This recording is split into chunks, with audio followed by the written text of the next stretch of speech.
Afternoon, one and all. Today, we are going to see about the load frequency control of single area and two area system. So first of all, already you studied this concepts in PSOC, what is load frequency control.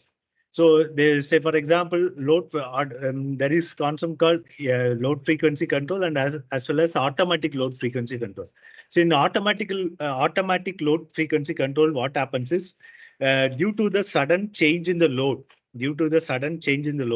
because all the your loads and all connected to a feedback system to the generator. So automatically, if the load is increasing, automatically the feedback will send to the generator. Automatically, the speed governor, speed governor will gives the signal to the generator. So automatically your speed of the generator will change, and automatically your power generated from that particular generator will be increasing. So that is called your load frequency control. So here what we are doing is we are obtaining the frequency response of a load frequency. So how the frequency is that we are going to observe today. So what is active power control? Active power control is the one of the important control actions to be performed during the normal operation of the system. Say, for example, the active power control and reactive power. So this both thing we need to maintain. So active power control, what it is one of the important actions to be performed during the normal operation of the system to match the system generation with continuously changing system load in order to maintain the system frequency in a tolerance level. So what is this tolerance level in the sense that is, say, for example, 50 hertz is the frequency level. So what is the tolerance limit means 49.5, 49.5 to up to 51, 51.5, sorry, 51. That is the range. Okay, this is the frequency tolerance limit, actually, practically speaking. But you should not, that is in the extreme condition. That is in the extreme condition. So if the load rises, automatically what happens? The frequency will reduce. So accordingly, we need to increase the generation. So that is also there. So the load also, say, for example, in a substation, what they will do, the load they will monitor clearly. If the load, say, for example, that particular substation have a load of some 0.2 megawatt, okay, or 0.1 megawatt. If that load increases, automatically what they will do is they will trip. If they are not trip they will open that feeder. Say, for example, in that particular substation have 2 or 3 feeders. So they will open one feeder which is heavily loaded. Which will be heavily loaded means obviously it is a which feeder is connected to certain industries. Say, for example, industries or bulk consumers will be there. So that particular feeder will be heavily loaded. So they will automatically open that particular feeder. So that also there. So this, say, for example, if they not maintaining the load, required load, automatically what will happen is there will be a mismatch in the frequency. Mismatch in the frequency. So it will collapse the entire system. Say, for example, frequency decreases means, so you see all the substations are connected to a load dispatch center. State load dispatch center. State load dispatch center is connected to regional load dispatch center.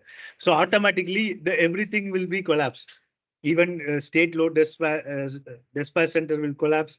Then regional load dispatch will cover, national load dispatch center will also, it will reflect if you are not maintained.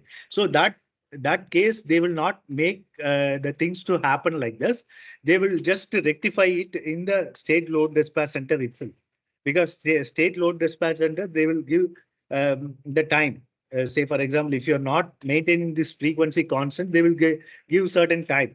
So automatically what they will do is they will open that particular substation. They will open the feeder of the particular substation. So the whole substation will not receive the power. If the whole substation will not receive one big area, Okay, one full area also will not receive the power. So that also there. So we have to maintain the frequency constant. So here what we are doing is we are inducing certain fault. We are inducing certain change in the load. Change in the load, as you observed, say for example. So this is the normal single area system. Single area system. This the this turbine. Gain. Turbine gain. Generator gain. This is the power system gain. Okay. Power system gain. This you already briefly studied. So say, for example, this is the load, change in the load or change in the demand. Say, for example, PDS, change in the demand. So here you see this is the change in the frequency that is given given with the feedback system. Okay, that is given in the feedback system. Okay, so what we are doing is here in this experiment, we are inducing the some change in the load. Change in the load means we are creating here we can't we can't connect a load and we can't change the load. So here what we are doing is we are with a step function. Okay, with a step input, we are automatically inducing a some change in the load. So we are able to verify how the frequency is changing, how the frequency is changing for a single area system. What about the two area system? Actually, two area system means no. Actually, this is a multi-area system. Multi-area system, this is a single area system. Multi-area system, you can't simulate the multi-area system. Practically, you can't simulate the multi-area system because that is very complex. Single area system, what we are doing is we are assuming certain things. Say, for example, this is the speed governor transfer function, this is the turbine transfer function. But practically speaking, the speed governor transfer function will change minute by minute. Okay, because due to the change in the load, it may be decreasing, increasing like that. And turbine also. But the turbine speed, we are maintaining the constant. We are maintaining constant because, say for example, 1500 megawatt generator you are choosing means 1500 megawatt we are generating. So like that we are making. So in the multi-area system, what we are doing is we are considering that multi-area system into two-area system. Okay, because multi-area we can't simulate, no. You can't simulate multiple. Say for example, in the power system, you take 40 bus system will be there, 118 bus system will be there. So you can't simulate the 118 bus system in the same simulating diagram. It is very difficult. So instead, what we are doing is we are taking in a simulation, in a research purpose, what we are doing is we are taking the 118 bus system data and we are simulating with that. But practically speaking, you can't simulate the 118 bus system with all the data. So we are taking 180 bus system simulation data. That is the constant one. So that we are inputting to the some certain models and we are verifying the results.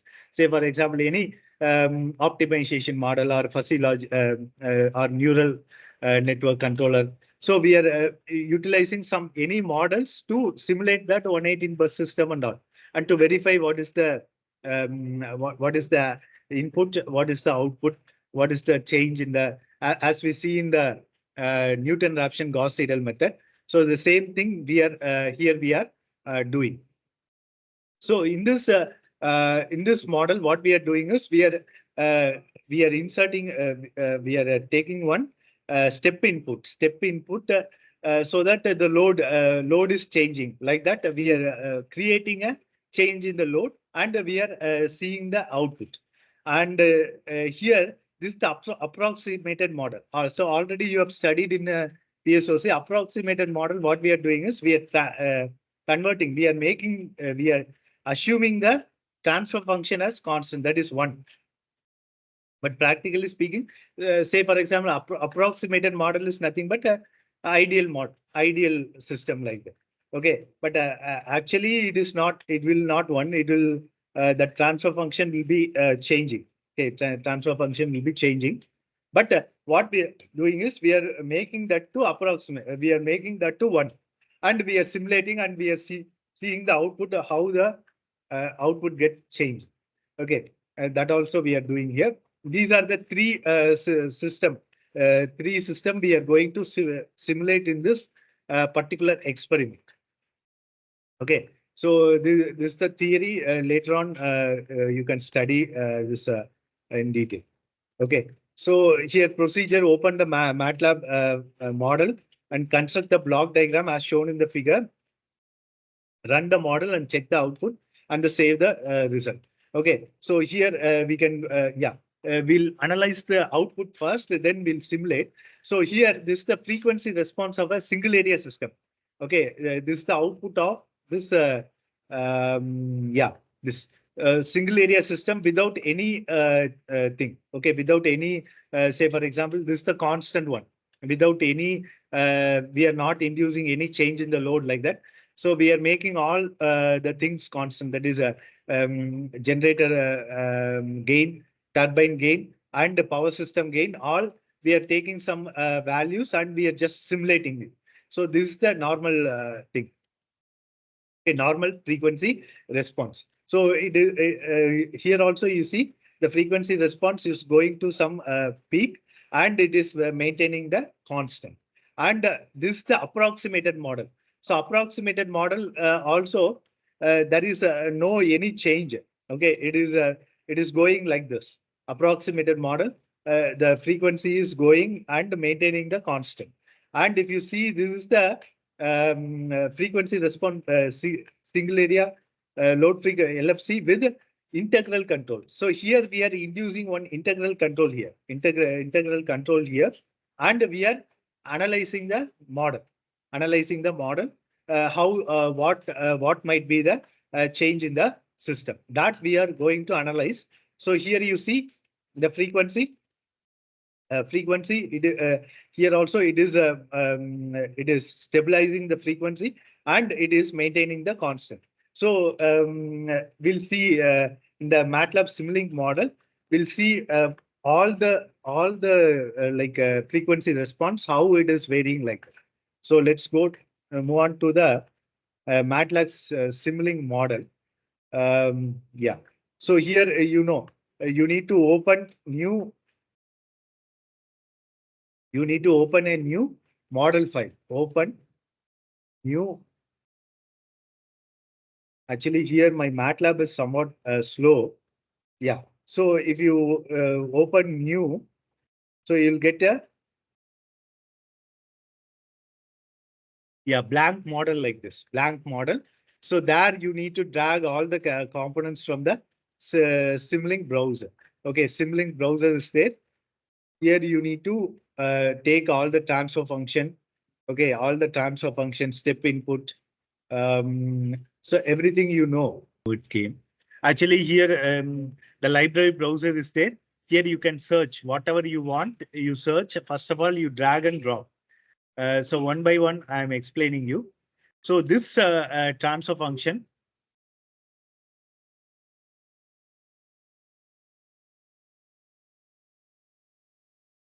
Yeah, this is the integral.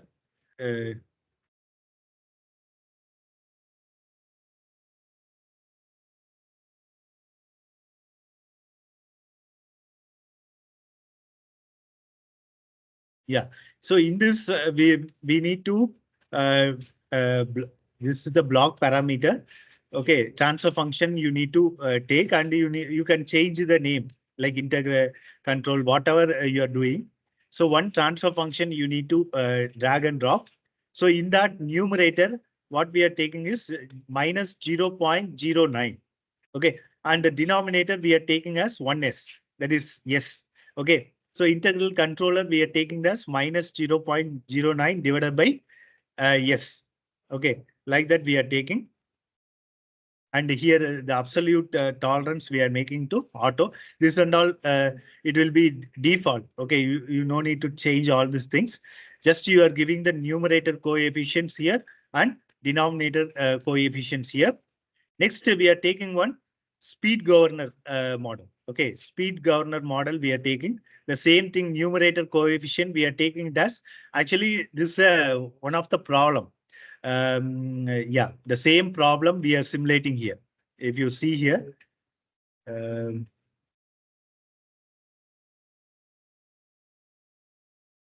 yeah, this is the same problem. I think already you have solved in PSOC the similar kind of problem. The same problem, we are taking all the values as a same.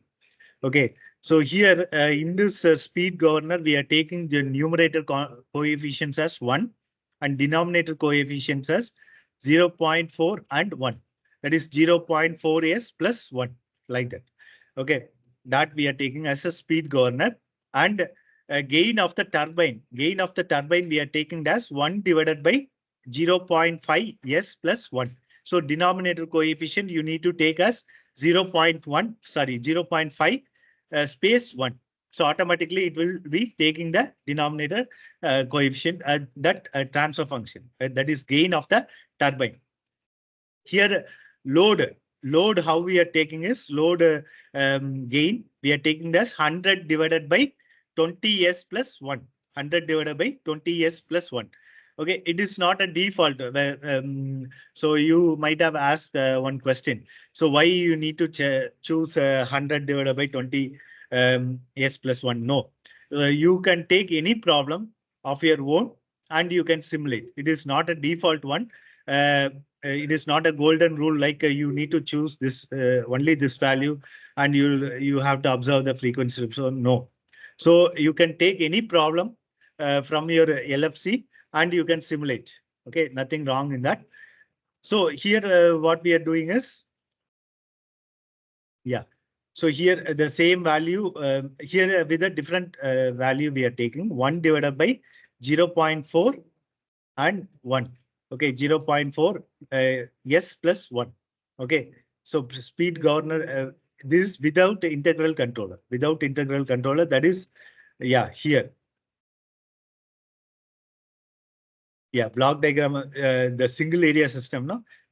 Without an integral controller, with only plain single area system that we are simulating with the step response. That is why we are inserting the step response here means the change in the load, change in the load.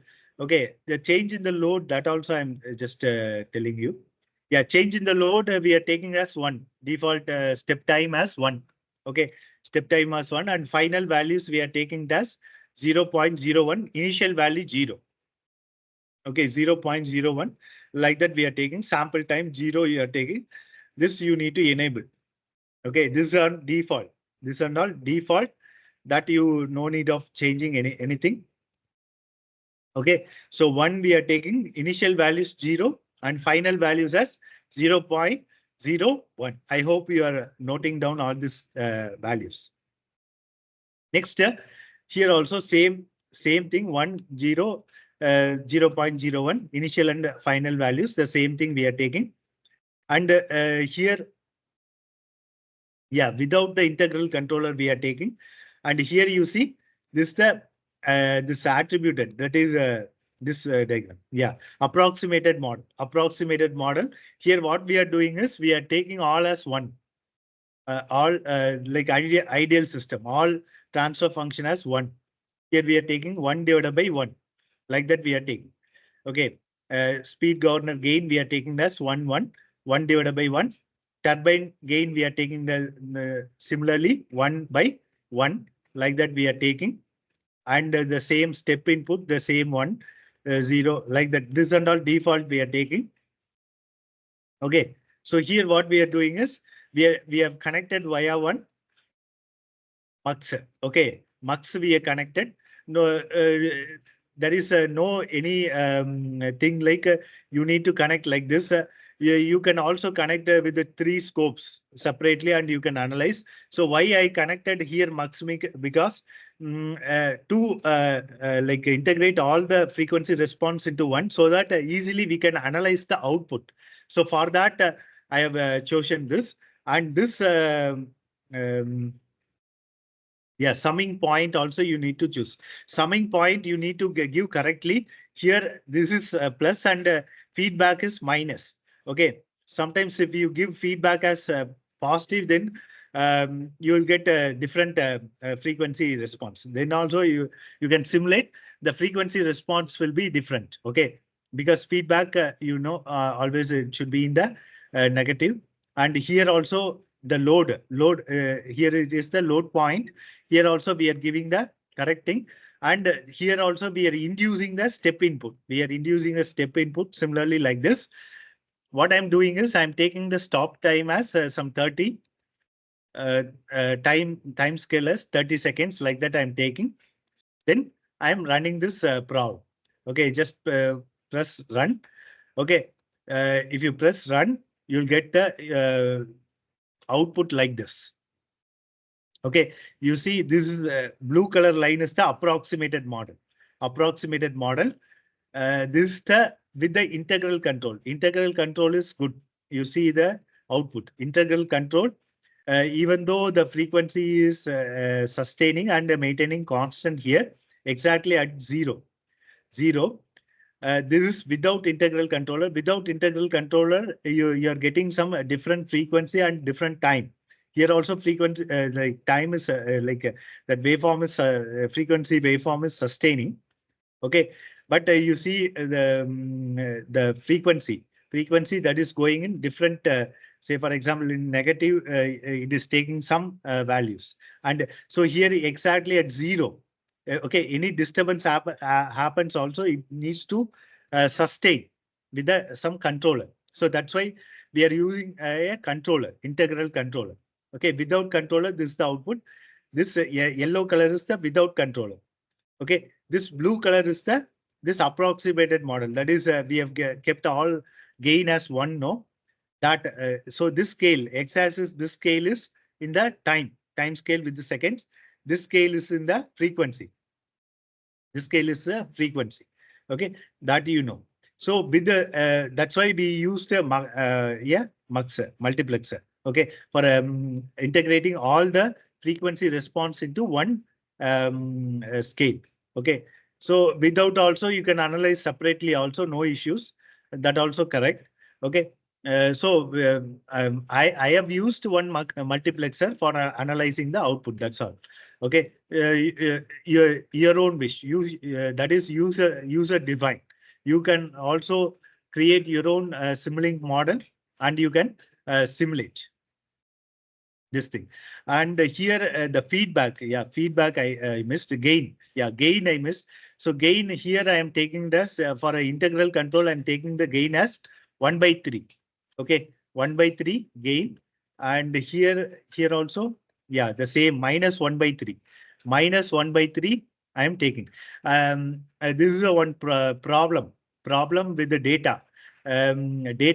So there you need to calculate this speed governor gain, turbine gain, and integral controller that transfer function, and here the power system gain also. Power system gain also you need to calculate. So here in the block diagram, what we are doing is in Simulink model diagram, what we are doing is we are directly taking that transfer function directly into the problem. But practically speaking, in exams, in practical exams, how they will give is they will give a problem, a single area LFC problem. So here, there, what you need to do is you need to calculate all these gains, like speed governor gain, turbine gain, and this power system gain. So everything you need to calculate. After that, you need to go for this MATLAB Simulink model, and you need to simulate the thing. And they will be asking approximated model or with the integral control. Compare your result with the integral control, without integral control. Like that also they may ask in your practical exams. So practical exams gain also they may gain, or otherwise in problem itself gain will be given. So based on that gain, you need to simulate this model. Okay. So output we are getting like this. So you can save the output, and you can record the output like this. So this is all about the. So what is the conclusion here? With the integral, the frequency response of the new steady state frequency of given area by load frequency control is obtained, and the various with the frequency response is simulated with the integral control and without integral control, and with the approximated model, with the approximated single area load frequency system model are compared in this experiment. Like that, you need to conclude, and whatever given in the problem in your lab experiment, whatever they will be given with the different values. So those values you need to simulate the same. It's a very simple experiment. Very simple experiment. If you got this experiment, I think you can do the calculation that will goes up to 10 minutes, not more than 15 minutes. Then you can easily drag and drop all the your transfer function. You can change the transfer function gain, then your input step input. Okay, then you can connect to a scope and you can simulate. Hardly it will take 10 minutes to uh, construct this Simlink model. Okay, so it is visible for you. So what I'm doing is I'm just yeah. So now it will be clear for you. So the same thing you need to construct here. You know the summing point. Summing point you need to change. Sometimes default it will be some minus minus or plus minus or plus plus like that. The summing point for based on the feedback you need to change. And integral control also. This is not an integral control, just it is a transfer function. So here you can change whatever the say you can change by your own. Okay, so you here you can give your name also. So whatever there, say for example, that is integral control or speed governor gain, like that you can mention. Okay, speed governor gain. So here you can mention whatever you can write whatever you want, speed governor gain, turbine gain, like that. This is also step, just a step input. Okay, step input you can drag and drop here, and you can connect as per the, yeah. This is a simple control system model. So this you can connect the wires, and after that you need to just simulate. So here what we are doing is we are taking all the output to a single, as I said, single multiplexer. So multiplexer, what we did, it combines all the the data, so all the signals into one, so that you can easily analyze the output.